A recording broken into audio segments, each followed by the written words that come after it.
Tom and Dr. Rogers join us today to talk about this procedure. Welcome, gentlemen. Thank you, thank you. All right, welcome back, Dr. Rogers and Tom. Just 2 days ago. 2 days ago. I mean, you look great. Well, thank you. How do you feel? Feel wonderful. Piece of cake, yeah. And you're going to show us the technique you used to pump up his calves. Absolutely. So this is the fat, essentially, and this represents his calf muscle.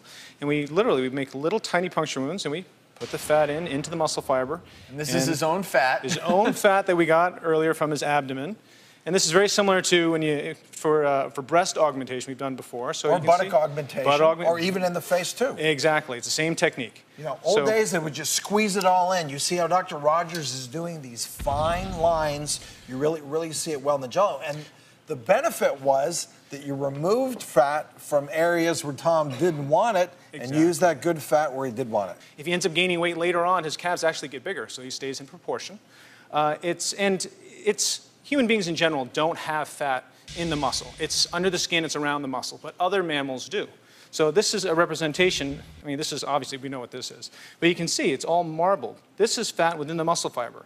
This is naturally most mammals. Humans aren't like this, but now his calves are like this. Dr. Rogers, there is a reason why you're injecting that fat into the muscle and not just under the skin. Exactly, because it looks like, it augments the muscle itself. So when he flexes, it still looks like a nice big muscle. It doesn't look amorphous. It has the shape. So his calf muscle's like a nice marbled steak now. Exactly. Well, and it still functions, and it's still just as strong. Yeah. And I think part of it too is the blood supply, that those little fat cells that you're using as a free graft are more likely to take in that muscle. Yes, definitely more likely. Enough talking about them. I want to see these calves. You ready for this? Yeah, All right. All right, audience, you ready? Ready? Woo! That was a smooth move. And Tom, we want you to turn around because I think this view shows you the best. So let's compare your calves now to the way you looked before. Just 2 days later. And at this stage, Tom could continue to do exercises to enhance the muscles of his calves to help augment this as well, right? Absolutely. I mean, the muscle is still functional just like before. You can still build the muscle like you could before.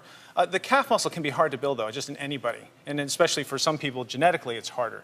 It's the strongest muscle in your body per square inch in terms of cross-sectional area, so they can get very strong without getting big. And that's really the problem. And of course, in the end, you do want to make sure that your partner's happy with your results. And Roveda, your wife, is here. She was talking about your skinny legs.